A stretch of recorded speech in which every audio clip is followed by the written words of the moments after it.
नमस्कार, जय हिंद, जय भारत।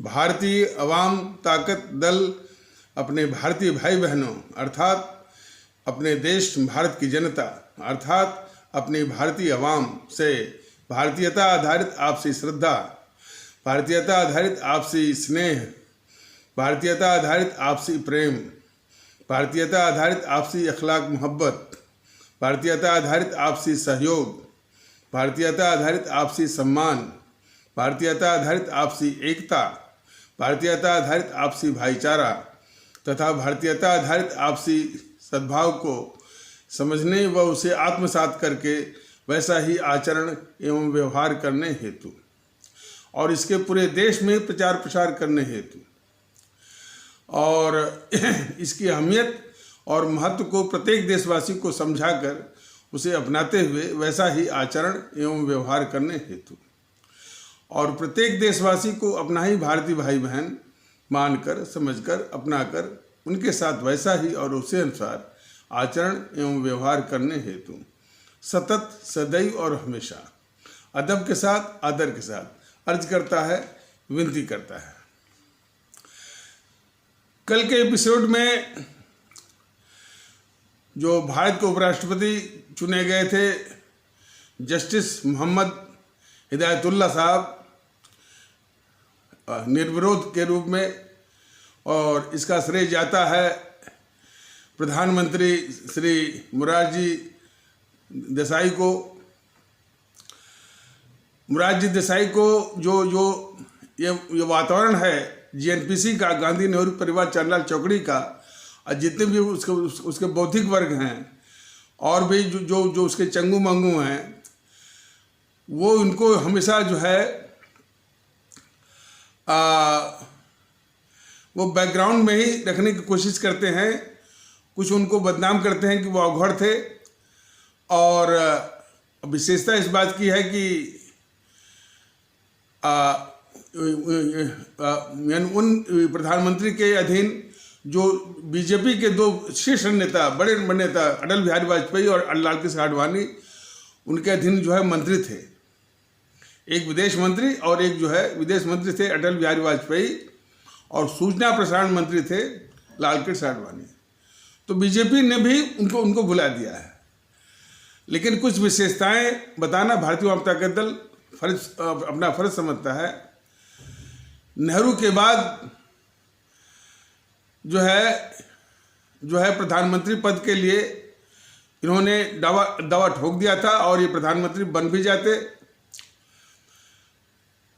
लेकिन जो नेहरू के जो भक्त थे, जो उसके क्रॉनिज थे, वो जानते थे कि मोरारजी देसाई बहुत ही सिद्धांत के पक्के आदमी हैं, वसूलों के पक्के हैं और बहुत सख्त किस्म के हैं। और एक बार ये सत्ता मिल गई तो फिर जो है जो इंदिरा को माने वो प्लांट करना आसान नहीं होगा।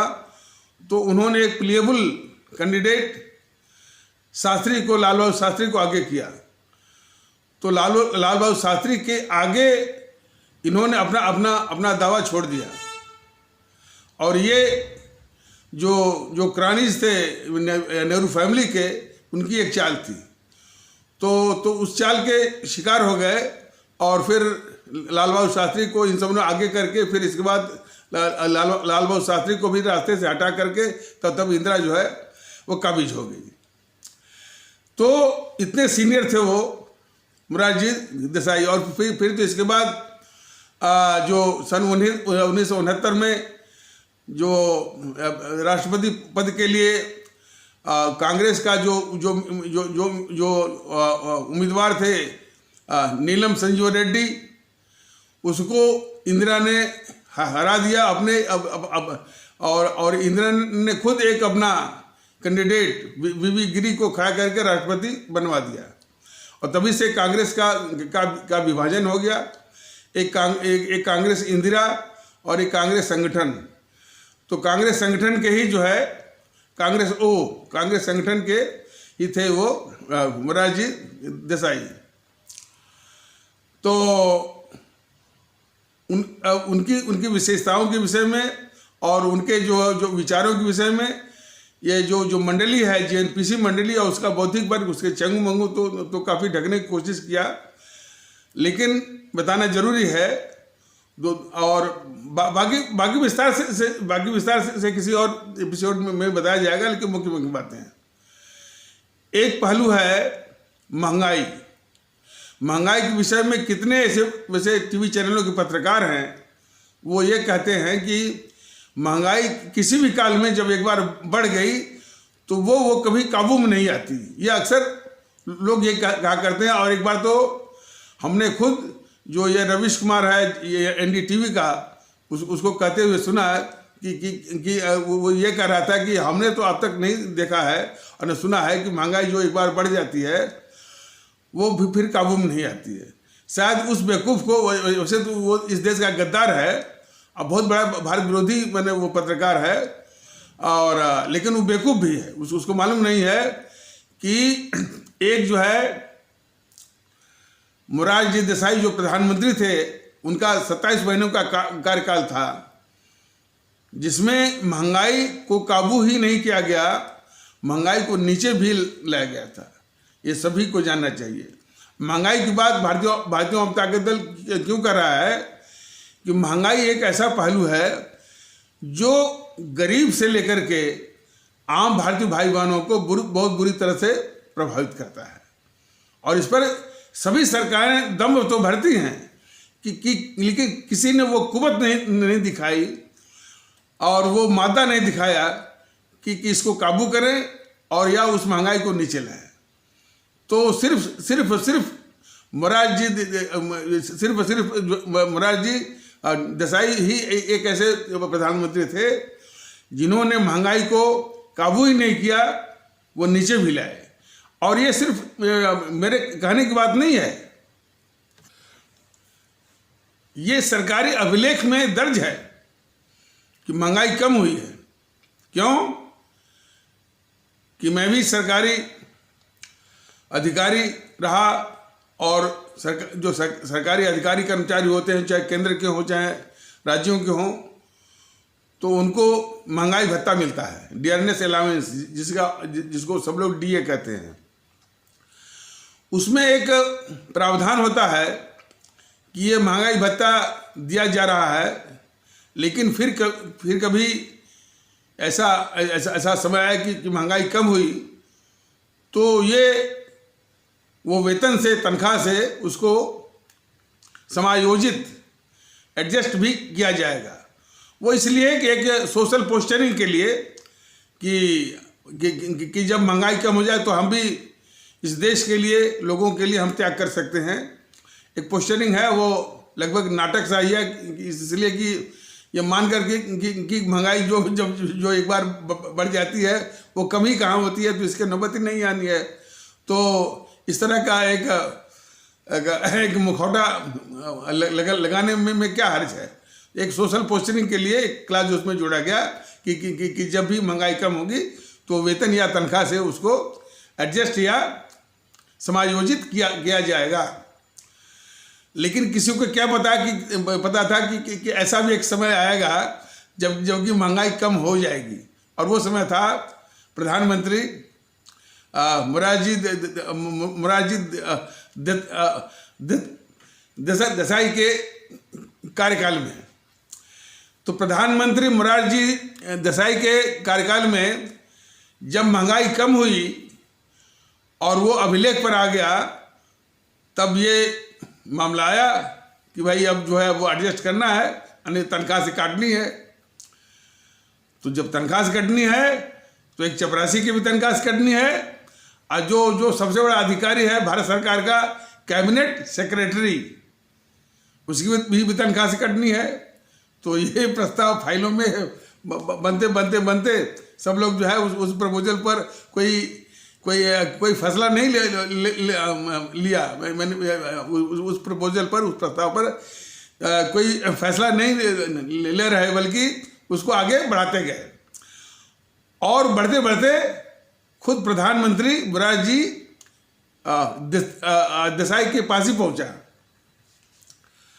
उन्होंने फाइल को देखा, उन्होंने बस यही उसमें एक टिप्पणी डाली कि चूंकि ये पहली बार है, अंग्रेजी में उन्होंने लिखा था because it is first time, और when it comes to second time then I will see and decide.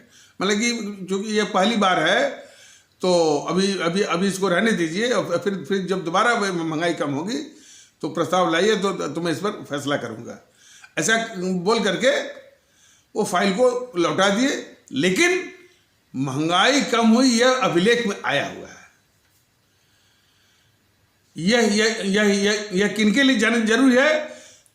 जो इस तरह का भ्रम, माने भ्रम क्या, माने जानकारी भी नहीं होगी कि महंगाई जो एक बार माने बढ़ जाती है वो काबू में ही नहीं होती है। हालांकि दावे तो हर सरकार करती है, लेकिन मोरारजी देसाई की ही एक ऐसी सरकार थी जिसने महंगाई को काबू ही नहीं किया, कम किया। तो ये सभी देशवासियों को, हमारे आदरणीय भारतीय भाई बहनों को जानना बहुत जरूरी है। और महंगाई जो है हमारे गरीब भारतीय भाई बहनों को भी और आम भारतीय भाई बहनों को बहुत बुरी तरह से प्रभावित करता है। दूसरा पहलू है ये शराब, यानी इसको बोलते हैं अल्कोहलिज्म। तो यह भी एक ऐसा पहलू है कि हमारे वही आम और गरीब भारतीय भाई बहनों को बहुत बुरी तरह से प्रभावित करता है। इस पर भी एकाध सरकारों ने बहुत इसका अपना चुनावी मुद्दा बनाया और कुछ लागू भी किया, लेकिन एकाध साल के बाद उनकी सांसें फूल गईं और वो चला नहीं पाए। लेकिन मोरारजी देसाई की सरकार ने या वो प्रधानमंत्री ने अपने 27 महीने के कार्यकाल में पूरे देश में लागू किए थे। ये देश को जानना चाहिए, और ये सभी को जानना चाहिए कि ये शराब जो है काफी बुराइयों की जननी है। इसको लागू किए थे। हालांकि दक्षिण के राज्य बहुत विरोध कर रहे थे कि हमारा राजस्व की हानि हो रही है। तो चूंकि वो एक बहुत बड़े माने प्रशासक तो थे ही, अर्थशास्त्री भी थे, तो उन्होंने बताया कि आपका ये जो नुकसान है राजस्व का, इन आर्थिक गतिविधियों से पूरा हो सकता है, वो करिए आप। तो सैद्धांतिक बहुत थे, और खुद मोरारजी देसाई खुद का उनका जो खान पान था बहुत ही शुद्ध और सात्विक था। शराब तो खैर बहुत दूर, और मांसाहार भी नहीं था, शुद्ध शाकाहारी सात्विक। ऐसे प्रधानमंत्री को इन समूहों ने, एनपीसी मंडली ने और बीजेपी वाले भी भूल गए, और विचारों में बहुत सख्त। जैसा बताया गया था कि आतंकवाद के विषय में उन्होंने कहा था कि वो लोग जिनका यहाँ, मैंने वो तत्व जिनका यहाँ के लोगों में, यहाँ की मिट्टी में, यहाँ के संविधान में तनिक भी कम विश्वास है, वो देश को छोड़ दें। इतनी बेबाकी थी उनके बातों में। और जो आतंकवादी है उससे तो बात करने का कोई वो सवाल है नहीं।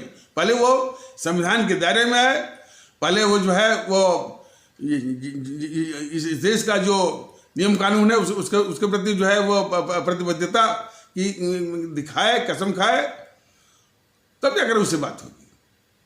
इनकी तरह थोड़ी कि अलगाववादियों से बात करो, तो आतंकवादियों से बात करो, तो पाकिस्तान से बात करो, बिल्कुल नहीं। यदि वो होते तो पाकिस्तान से बात करने की नौबत नहीं। वो आक्रमण करते, उसको वो नष्ट में नाबूद करते, और यही कहते। और भारतीय हम ताकत तो भी इसी का माने पक्षधर है कि जो आतंकवाद फैला रहा है उस बात क्या करना, वो खत्म करना हो उसको। तो बात वही चली थी।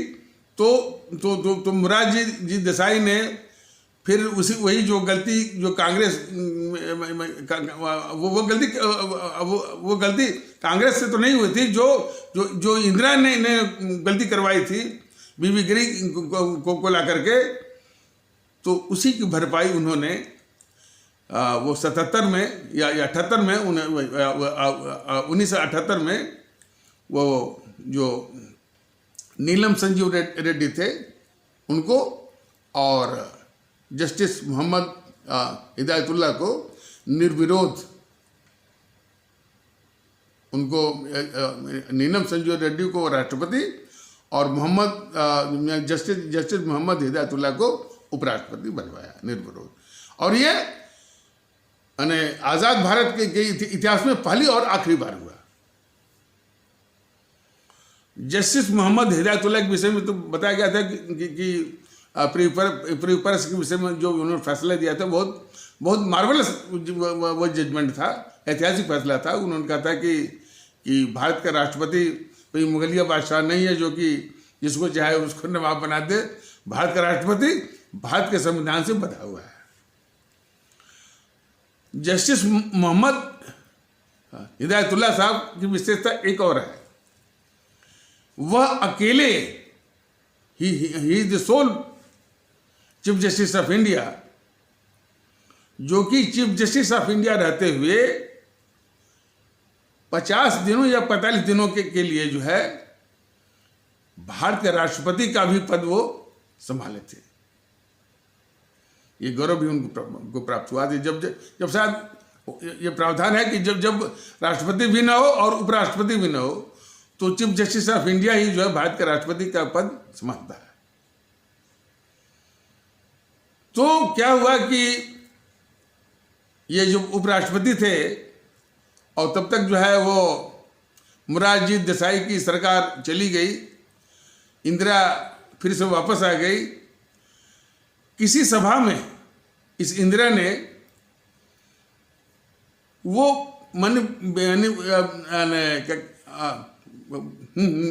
निर्लज्जता के साथ, बेशर्मी के साथ ये बोल दिया कि ये हमारे उपराष्ट्रपति थोड़ी हैं, ये तो विपक्षियों के विरोधियों के उपराष्ट्रपति हैं। संवैधानिक हस्तियों का इस तरह से अपमान जो है इंदिरा जैसी गद्दार ही कर सकती है। तो आइए इस प्रकरण को समाप्त करके यानी मुख्य मुद्दे पर चले जाते हैं। 2 दिन पहले एक कोई रमणीक सिंह मान पंजाब के वो किसी YouTube पर अपना बयान दे रहे थे और भारतीय जनता दल उनके विचारों का भी सम्मान करता है।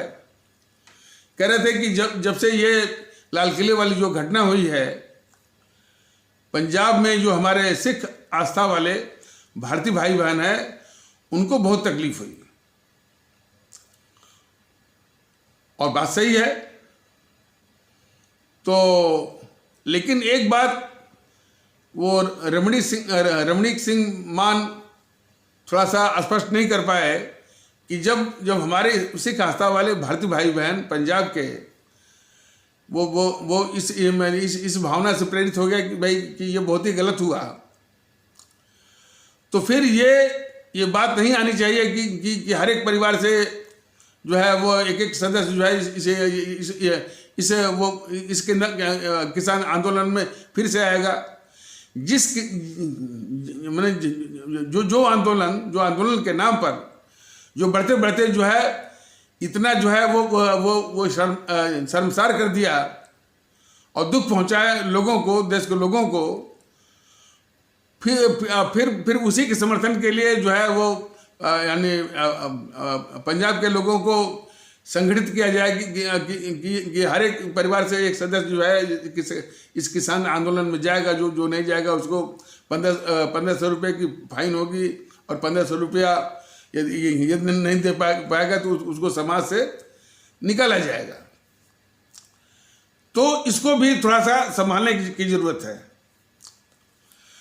देखिए ये बहुत ही विचारणीय प्रश्न है कि बीजेपी कहते हैं कि हमारे पास 12 करोड़ सदस्यता है या हमारे पास कार्यकर्ताओं की और पदाधिकारियों की फौज है। सवाल ये उठता है कि मुट्ठी भर ये कम्युनिस्टों के, वाम दलों के और या जेएनपीसी के लोग जो अफवाह फैलाने में कामयाब हो जाते हैं और इनके 12 करोड़ इनके कार्यकर्ता जो है उस अफवाह को दूर करने में नाकाम जो है वो नाकाम होते हैं या नाकाबिल होते हैं। सवाल बस अफवाह का ही है। सीएए में भी इस जेएनपीसी ने हमारे इस्लाम आस्था वाले भारतीय भाई बहनों के दिमाग में अफवाह और झूठ ही फैलाया था। कृषि कानून के विषय में भी इन कम्युनिस्टों ने और इस जेएनपीसी ने हमारे जो पंजाब के जो सिख किसान आस्था मैंने सिख किसान भारतीय भाई बहन हैं उनके दिमाग में झूठ और अफवाह, झूठ इस किस्म का कि ये मोदी जी ने जो है वो हवाई जहाज बेच दिया, रेलवे बेच दिया, बैंक बेच दिया, सब बेच दिया। अब जो है ये हमारी ज़मीन, इन पंजाब के किसानों की ज़मीन भी बेच करके बेच देंगे और हमको जो है यूपी बिहार के मजदूरों की तरह बना देंगे। इस तरह का जब वो झूठ जो इन कम्युनिस्टों और जेएनपीसी के द्वारा फैलाया जा रहा था तो ये 12 करोड़ कार्यकर्ता बीजेपी के क्या कर रहे थे।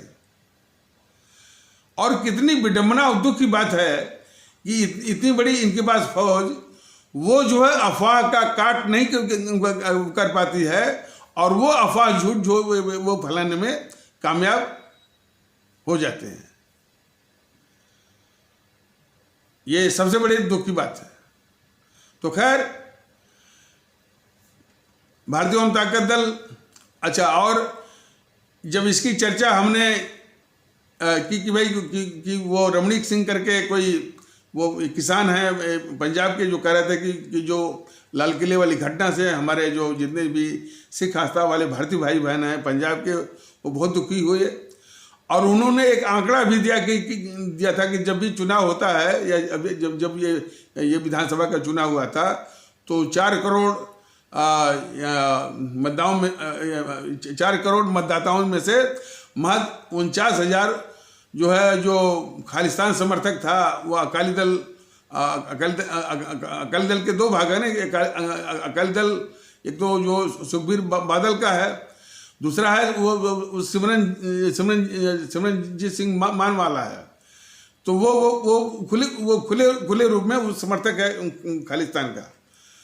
तो उसके समर्थन में जो रमणीक सिंह मान बता रहे थे कि वो सिमरनजीत सिंह मान जो अकाली के पक्ष में महज जो है 49,000 ही मत पड़े थे या वोट मिला था उसको।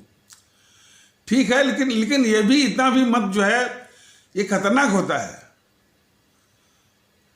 लोग कहते हैं कि भाई तालाब में एक ही गंदी मछली जो है वो तालाब को बर्बाद कर सकती है। तो 4 करोड़ मतदाताओं में यदि 49,000 या ऐसे हैं तो ये खतरनाक बात है। वहाँ पर एक भी जो है खालिस्तान या कोई भी वो आतंकवादी समर्थक जो है बिल्कुल नहीं होना चाहिए। बाकी लोगों का ये फर्ज बनता है। बाकी लोग और यदि वो भगत सिंह से प्रेरणा लेते हैं। एक बात और कि भगत सिंह सिर्फ पंजाब और सिख के ही नहीं थे, वो जो है वो पूरे देश के थे। जन्म उनका जरूर हुआ था माने पंजाब में, लेकिन वो देशभक्त जो है पूरे देश के थे, पूरे मुल्क के थे। और उन्होंने जो है जो फांसी के फंदे को हंसते तो चूमा था तो पूरे मुल्क के लिए चूमा था। सिर्फ वो पंजाब या सिख वो सिर्फ अपने सिख समुदाय के लिए ही नहीं चुमा था उन्होंने।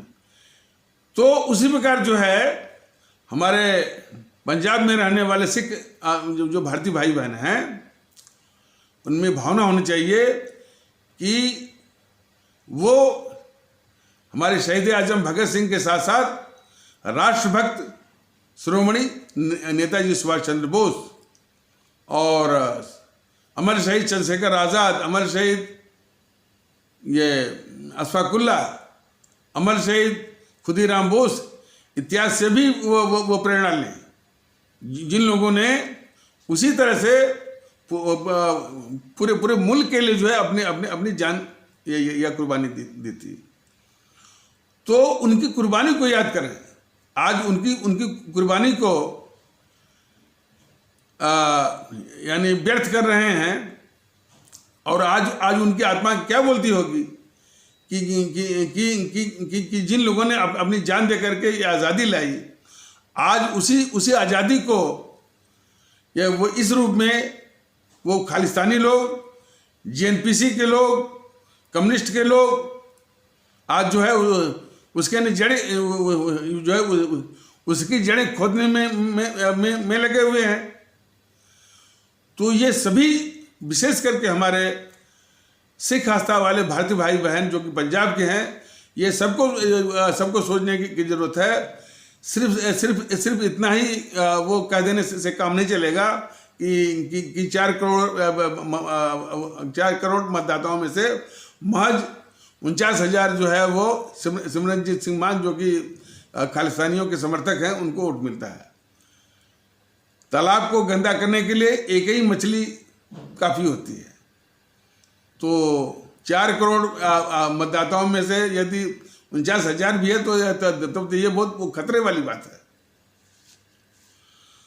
और देश में जितने भी आतंकवाद हैं, चाहे खालिस्तानी आतंकवाद हो, चाहे जो है जो पाकिस्तान भेजता रहता है, उसके भी कुछ वो हमदर्द मिलते हैं यहाँ पर।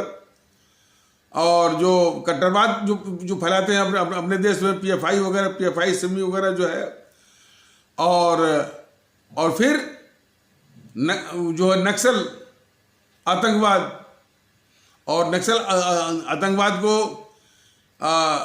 जो इनडायरेक्टली सपोर्ट करने वाले ये कन्हैया कुमार गैंग, अर्बन नक्सल और ये कम्युनिस्ट वाले, ये सभी वो खतरनाक हैं इस देश के लिए। तो जरूरत इस बात की है कि हमारे पंजाब में रहने वाले सिख आस्था के किसान भारतीय भाई बहन इस चीज़ को समझें कि ये जो कृषि कानून है, कृषि कानून के जरिए जो है किसी की भी जमीन जो है वो जाने वाली नहीं है। और दुनिया की कोई ताकत नहीं है कि जो है हमारे जो है वो पंजाब के ही नहीं बल्कि अपने देश में किसी भी किसान की जमीन को वो छीन सकता है। रही बात है कि भ्रम और फिर उसके बाद बातचीत, तो उसका वही तरीका है जो कि भारतीय जनता दल ने बताया है कि जो ये कानून को जो है सुप्रीम कोर्ट ने तो स्थगित में डाला ही है। इसको 1.5 साल और 2 साल के लिए जो कि सरकार का प्रस्ताव भी है, तो उसके अमल को 1.5 या 2 साल रोक करके और जितने भी भ्रम है वो दूर कर सकते हैं। लेकिन इसके पहले पूर्व शर्त यह है कि ये जो वातावरण है कि रोड को ब्लॉक कर देना, बिल्कुल वो रोड छोड़ दीजिए, ताकि दिल्ली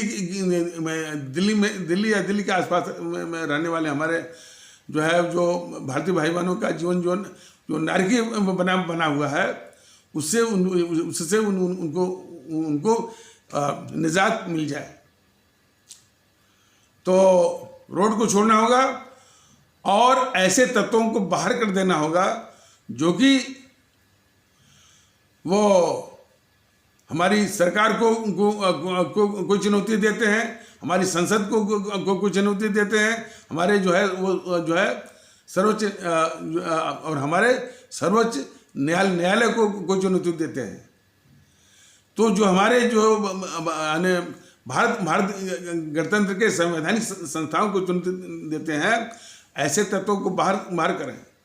और जितनी भी राजनीतिक पार्टियां हैं उनको भी बाहर करें, तब जाकर के जो है ये वार्तालाप जो है वो वार्तालाप क्या माने क्या वो भ्रम दूर करने का प्रयास जो है सार्थक होगा। नहीं तो ऐसे तत्वों को शामिल करके जो देश ने देख लिया है, इतनी बड़ी हिंसा, इतनी बड़ी तोड़फोड़, इतने बड़े हमारे जो है वो सुरक्षाकर्मी वो घायल हुए, ये बिल्कुल जो है वो ये बिल्कुल स्वीकार नहीं है। ऐसे वातावरण में वार्तालाप या भ्रम दूर करने का प्रयास बिल्कुल अमान्य है।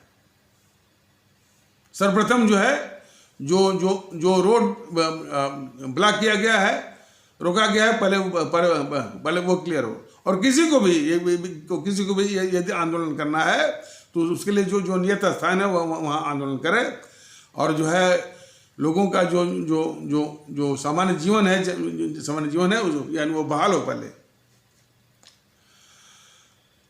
तो और जो है उन तत्वों को बाहर करे, और यदि बाहर नहीं वो कर सकता है तो पकड़वाए। किसी भी रूप में खालिस्तानी जो है वो तत्व रहें, पाकिस्तानी तत्व रहें, देश विरोधी तत्व रहें, ये कि बिल्कुल अमान्य है। यही उनसे क्या बात करना, उनको तो वो कुचलने की आवश्यकता है। अब बात दूसरी है कि ये कायर बैठा है ये प्रधानमंत्री मोदी, वो जो है बिल्कुल निकम्मा किस्म का, वो बात दूसरी है।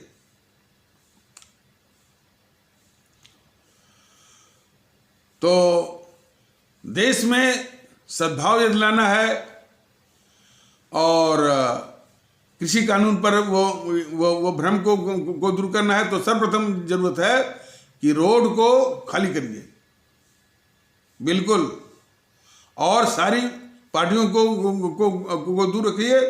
सारे जो है भारत विरोधी तत्वों को दूर रखिए। यदि दूर नहीं आप रख पाते हैं तो सरकार की मदद से यानी उनको बाहर करिए। तब जाकर के कुछ आपसी बातचीत, आपसी यानी भ्रम के निवारण का प्रयास जो है वो सार्थक हो सकता है। भारतीय आवाम ताकत दल का जो सिद्धांत है वो कबीरदास वाला है कि एक ही साधे सब सदे, सब साधे सब जाए। वो पहले एक को साधना चाहता है, क्या? देश में एकता और भाईचारा, ये उसका मूल मंत्र है। और एकता भाईचारा मतलब वो भारतीयता आधारित, कि इस देश के सभी लोग भारतीय हैं, एक हैं, समान हैं, बराबर हैं। इसलिए सभी लोग आपस में भारतीय भाई बहन हैं। और फिर जब ये विचार है तो फिर और अन्य क्षुद्र तो यदि ये विचार है अब हमारे आपके मस्तिष्क में कि हम सभी भारतीय हैं, हम सभी बराबर हैं, हम सभी एक ही हैं और आपस में भारतीय भाई बहन हैं, तो जब ये विचार है तो दूसरे क्षुद्र विचारों का इसमें कोई स्थान नहीं है। तो फिर ये तो फिर बगले नहीं झांकना है कि वो हिंदू है तो वो मुसलमान है, तो वो जो है वो बंगाली है तो पंजाबी है, वो तमिलियन है, वो ठाकुर ब्राह्मण, इन विचारों का बिल्कुल स्थान नहीं है और नहीं होना चाहिए। यही बोल रहा है भारतीय जनता दल।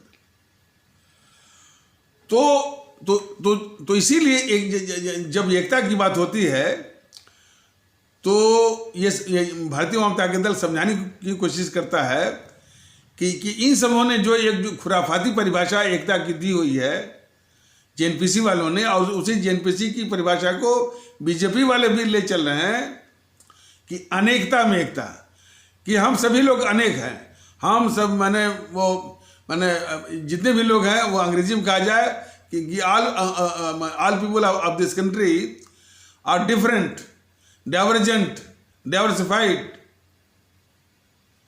मतलब कि सब लोग वो अलग अलग हैं। और यदि उनकी परिभाषा को माना जाए कि भाई तो यदि उनकी परिभाषा का मतलब लिया जाए कि एकता उकता नहीं है, यदि आपकी समझ के अनुसार यदि कोई इनमें कोई कॉमन चीज आपको दिखाई पड़ती है, उसी को एकता मान लीजिए, वरना एकता उकता नहीं है। किसमें? अनेकता में एकता। इसलिए इस खुराफाती परिभाषा या अवधारणा को भारतीय जनता दल सीधे खारिज करता है। कहता है कि हमारी एकता एकमुश्त है, एक ही है, मोनोब्लॉक, मोनोलिथिक, एब्सोल्यूट है भारतीयता। इसमें अनेकता का कोई प्रश्न ही नहीं है। वो बस इसी बात को तस्दीक करता है कि हमारे देश का भौगोलिक विस्तार बहुत बड़ा है, और ये प्रकृति का एक नियम है, प्रकृति का उसका नियम है कि 20-25 किलोमीटर पर जो है कुछ थोड़ी सी बोली का और थोड़ी खान पान पसंद का और पोशाक का फर्क पड़ता है। तो इसलिए जो हमारी ये भारतीयता है, वह हमारे देश के मुख्तलिफ या अलग अलग भौगोलिक परिस्थितियों में उसका प्रकटीकरण है। वही प्रकट होती है अंडमान निकोबार में, वही जो है जिसको हम तमिलनाडु कहते हैं, तो वहाँ का जो खान पान पसंद है, पोशाक है, उसके रूप में वो प्रकट होती है, लेकिन है वो भारतीय। कश्मीर में भी जो है किसी और रूप में वो प्रकट होती है। तो हमारी भारतीयता जो है, हमारे भारत जो हमारी मातृभूमि भारत है, उसके अलग अलग यानी भूखंडों में भौगोलिक परिस्थितियों के अनुसार जो है अपना रूप बदलती है, प्रकट होती है और मैनिफेस्ट होती है। इस चीज को समझने की जरूरत है, लेकिन है वो एक ही भारतीयता। इसी चीज को समझाने के लिए भारतीय जनता दल सबको बता रहा है। इसलिए अनेकता में एकता जो है, इसको सिरे से खारिज करने की जरूरत है। तो इस एकता का जो मेरुदंड है, रीढ़ की हड्डी है या बैकबोन है, वह हिंदू मुस्लिम एकता, यानी हिंदू सनातन आस्था वाले भारतीय भाई बहनों और इस्लाम आस्था वाले भारतीय भाई बहनों के समाज के बीच की एकता, यह पूरी एकता का ये रीढ़ की हड्डी है। ये भी मानता है भारतीय जनता दल। लेकिन दुख इस बात की है कि इस रीढ़ की हड्डी को सबसे अधिक जो है चोट की जाती है देश के दुश्मनों के द्वारा। हर वक्त जो है इसी में आग लगाई जाती है, हिंदू मुस्लिम का। इसलिए जरूरत इस बात की है कि ये जो एकता है हिंदू सनातन आस्था वाले भारतीय भाई बहनों और इस्लाम आस्था वाले भारतीय भाई बहनों के बीच में जो एकता स्थापित करनी है, वो परम आवश्यक है। और ये देखने की जरूरत है कि आखिर कौन ऐसे तत्व हैं जो कि इस एकता की रीढ़ की हड्डी को बराबर चोट करते रहते हैं, बराबर चोट पहुंचाते रहते हैं, बराबर इस साजिश करते रहते हैं कि ये एकता कभी स्थापित न हो। तो जीएनपीसी का, गांधी नेहरू परिवार चांदा चौकड़ी का इतिहास देख लीजिए, बराबर जो है इस पर जो है वो चोट करता रहा। अब जो कि अब ये एपिसोड समाप्त होने को है, अगले एपिसोड में विस्तार से बताया जाएगा। ऐसा नहीं है कि हमारे देश के महापुरुष और हमारे देश के राष्ट्रभक्तों ने, अमर शहीदों ने इस मेरुदंड को, इस यानी हिंदू और मुस्लिम की एकता को मजबूत करने की कोशिश नहीं की, कोशिश की है, लेकिन दुर्भाग्य ये रहा है फिर यही भारत विरोधी ताकतें किसी न किसी कारण से संयोगवश या कुछ संयोगवश जो है वह हावी होते गए। जैसे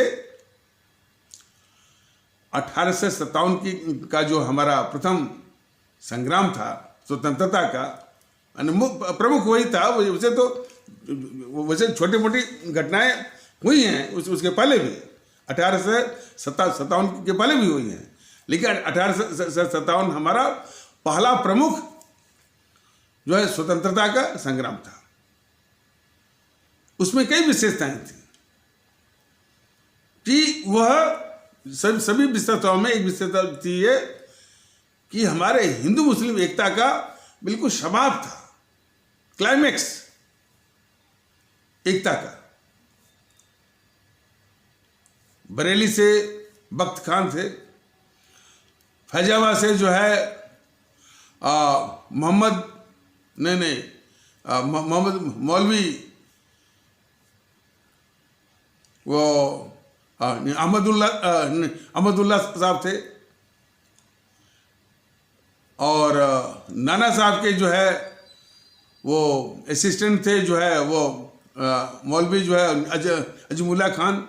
इसमें का तमाम लोग थे, और भी साथ में मंगल पांडे, रानी लक्ष्मीबाई, कुंवर सिंह, तात्या टोपे बराबर थे। तो हिंदू मुस्लिम एकता का, अच्छा हाँ, बेगम हजरत महल यहाँ से, वो लखनऊ से। तो ये पूरी एकता थी। अब देखिए संजोग कि इन समूह ने अब इसी एकता को जो अंग्रेज पूरा भांप लिया, अब इसको तोड़ने में लग गए। तो इसी एकता मैंने जो पूरी भारतीय एकता की जो मेरुदंड है हिंदू मुस्लिम एकता, उसको तोड़ने में लग गए, और उसके तोड़ने के ही प्रयास में इन समूह ने वो संस्था बनाई, इन अंग्रेजों ने, कांग्रेस दम तो भरती रही कि हम हिंदू मुस्लिम एकता, लेकिन वो हिंदू मुस्लिम एकता को बराबर वो तोड़ती रही। और कांग्रेस कहती नहीं कि भाई कि इस देश को बंटवाया जिन्ना ने ही वो पाकिस्तान को बनवाया। अब देशवासियों को जानना चाहिए कि इंडियन काउंसिल एक्ट 1909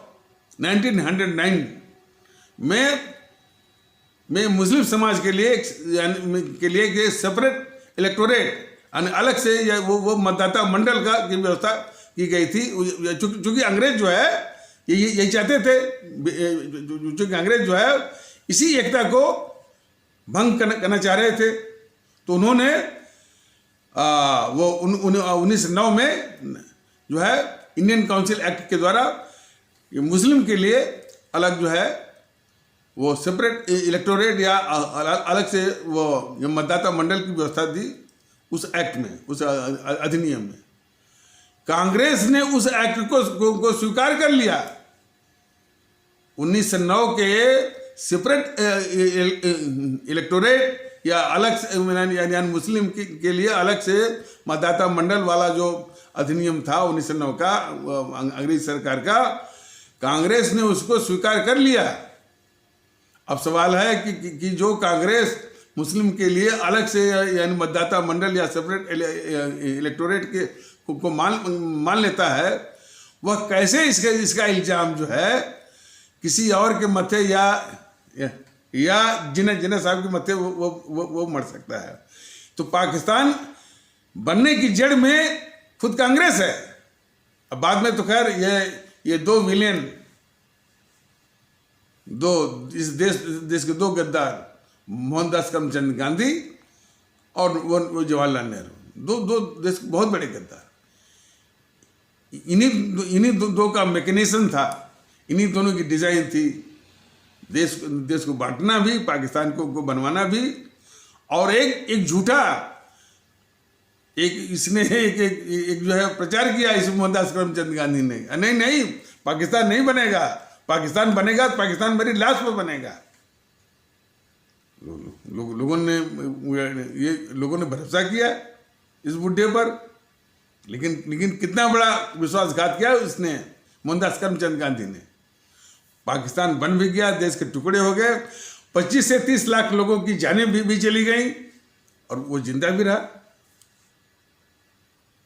और इस जेएनपीसी वालों ने, गांधी नेहरू परिवार चांडाल चौकड़ी काकस वालों ने, जिसकी वजह से 25 से 30 लाख लोगों की जान, यानी हम भारतीय भाई बहनों की जान गई, उसको अहिंसा के पुजारी बना दिया, राष्ट्रपिता बना दिया, बापू बना दिया, सिर्फ एक ढाल के रूप में, ताकि उसकी रक्षा हो सके इन कांग्रेसियों के पापों की। तो कितने शातिर हैं। तो ये उन अंग्रेजों का ही एजेंडा जो है ये चला रहे हैं, तभी चला रहे थे कांग्रेस वाले। अब से कांग्रेस का स्थापना भी इसलिए हुई थी, सिर्फ अंग्रेजी सरकार की मुखबिरी और दलाली के लिए। तो चला रहे थे। फिर तो 1947 के बाद तो फिर वो जो जेएनपीसी बना, गांधी नेहरू परिवार चांडाल चौकड़ी बना, वो तो